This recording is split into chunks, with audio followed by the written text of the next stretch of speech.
looking to medal on the road as well. And after him, we will have the other Silva Santibáñez brother. And then we're down to the big four qualifiers. Guzman, the little fella, with that dynamic all-out approach to his start.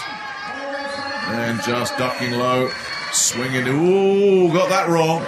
Did well to stay on his feet, but how much is that going to cost him? Let's see. Yeah, that's all it took.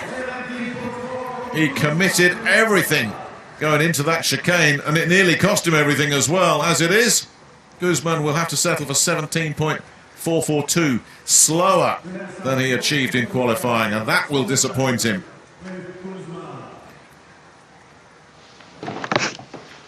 But he really went for it.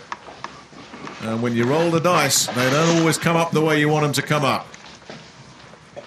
Didn't work out then for him.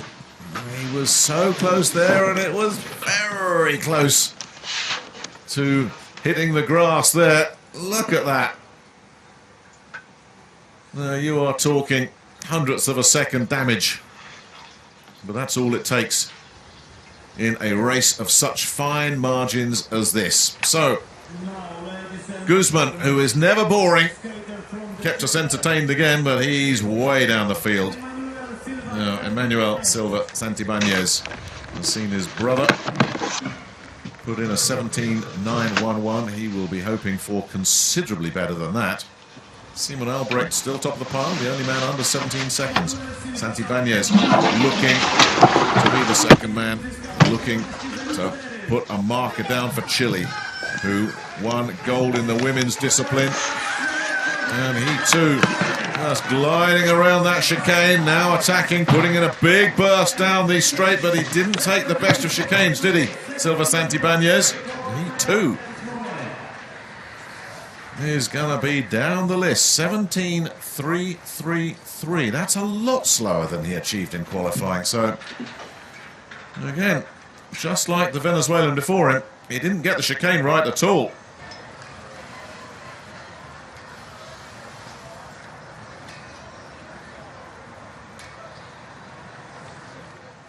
Just lost his line. That's all it's going to take. 17.327. It is now officially. He's in fourth with the big four still to come. This, you would feel, is where the medals are coming from. It's still Simon Albrecht, Karl Marchier and Ronald Mulder. 1, 2, 3. But probably not for too much longer. Edwin Estrada. 17.035 for the powerful, long-striding Colombian in qualifying. Here he goes. Just getting those long legs of his going. The arms going to work as well.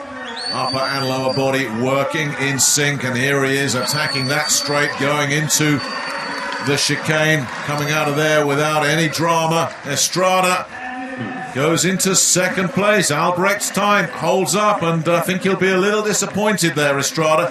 Just had to change his stride pattern a little bit going into the chicane. He too slower than qualifying. Not by much, but it doesn't take much. That's where he just managed to lose vital hundredths of seconds there, Estrada. And he'll have to settle for 17.140.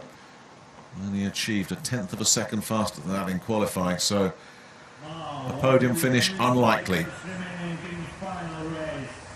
3 to go. Gwendal Lepivert of France will be followed by Joseba Fernandez and Jorge Luis Martinez.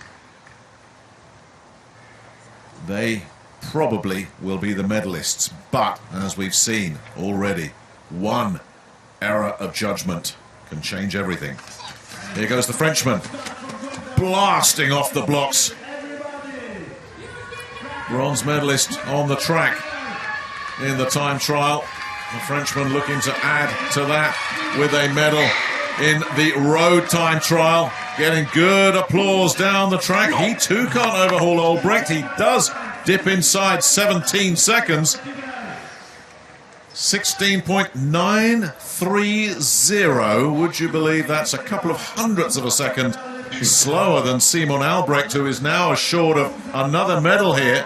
The German, Le Pivert, goes into second place, and his hopes hanging by a slender thread now. Estrada down to third. Le Pivert improves his qualifying time, but his hopes of a medal depend on an error or a bit of bad luck for one of the two remaining skaters. Both these two were so fast in qualifying that if it comes down to replicating what they did in qualifying, it's going to be a straight shootout between Jorge Luis Martinez to come and this man here, Joseba Fernandez, the Spaniard, who has dominated European skating at this distance for some time. The rangy Spaniard, those short, chopping strides around the bend, then opening it up. Got to get the chicane right. Now, can he come out of that and burst? Can he find an extra explosion of speed? He goes into first place by the narrowest of margins. 1,000th of a second. Now, that'll have to be confirmed as well, because sometimes we see a few thousandths of seconds shaved up and down. They've shaved him down. So 16.897. He is 100th of a second faster than Simon Albrecht. And that knocks Albrecht into silver, with Martinez still to come, and Gwendal Le Pivert. His hold on the bronze medal is flimsy at best. Joseba Fernandez, 16.897, 1,000th of a second slower than qualifying. Is that going to be enough to get a medal? Jorge Luis Martinez is the only man between Fernandez and gold. And the way he skated in qualifying would suggest that all he's got to do is skate to the level of his ability and the gold medal will be his. Let's see. How does he cope with the pressure? Martinez underway, gritting the teeth, a grimace of determination as he blasts his way into that first bend. Coming out of that, now he'll open up the upper body. This is where he's got to pick up vital hundredths of seconds in and out of the chicane. That looks solid as well. Martinez driving for the line. Can he beat that time? No, he doesn't. He misses out altogether. Oh, a look of stunned disbelief